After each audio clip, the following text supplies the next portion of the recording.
Trailer பாத்துறீங்க, அதோட reaction உங்களுக்கு வயசுல இருந்து லுக் எல்லாம் வந்து ரொம்ப வந்து மனசு கஷ்டமாயிடுச்சு. அதான் முக்கியம். ஏன்னா அந்த டிஏஜிங் பண்ணிருக்காங்க சின்ன விஜய் பெரிய ஏதோ லைட்டா ஒரு ஒரு பர்சன் மட்டும் ஏதோ ஃபேக்கா இருக்க மாதிரி அந்த செகண்ட் ரோல் மட்டும் எனக்கு ஃபீல் ஆகுது. பட் என்னன்னு தெரியல.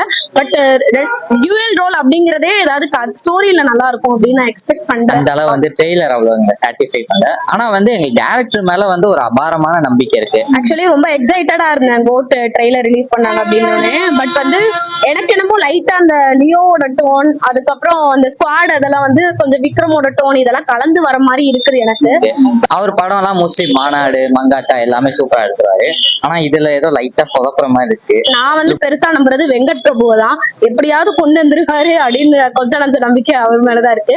அண்ட் தளபதியோட கடைசி படம், சோ எக்ஸைட்டடா தான் இருக்கு.